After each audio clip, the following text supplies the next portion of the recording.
Yun mga idol, kumusta po kayo? Pasensya na.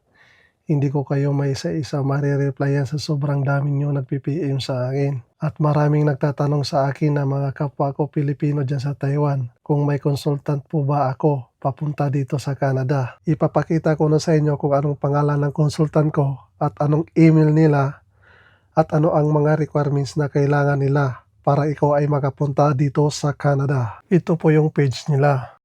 Tapos baba ka lang, hanapin mo si Ma'am Rosel. May nakikita kang see more. Pipindutin mo lang yang see more na yan. Pagpasok nyo yan, naka-instruction nyo yan. Una, to apply, read the instruction carefully. Pangalawa, we will only consider application outside of Philippines, preferred Filipino in Taiwan. Pangatlo, upload your documents into Google Drive and share the link in your application email. Do not attach your documents in the email.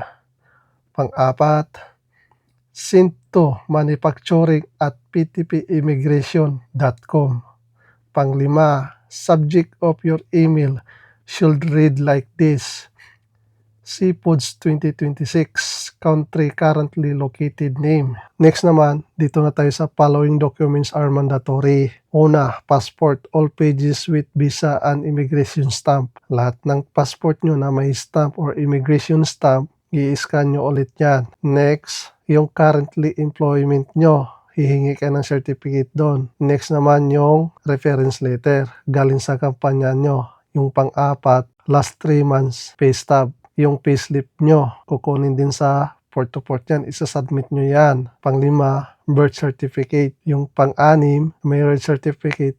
Kung live-in partner man kayo, common law affidavit. Kung single man kayo, hindi nyo na kailangan yan. Number 7, most current resume. Yung updated na resume nyo. Yung pang-walo, academic record, diploma or TOR. High school graduate ka man, diploma. All college level or college graduate, diploma sa college nyo or college level man kayo, TOR. Next, residence ID, permit of country where you are located.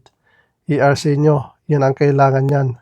Number 10, proof of funds. Kung anong ginagamit nyong ATM sa pang-savings ng money nyo, doon kayo pupunta sa mismong bangko at sabihin nyo, hihingi kayo ng bank statement. Yung panghuli, police clearance. Unang-una, nasa Taiwan kayo ngayon. Hihingi kayo ng police clearance sa police station dyan, kahit saan sa Taiwan. Basta hihingi kayo ng police clearance. Nakalagay dyan, all countries you live for more than 6 months in the last 10 years.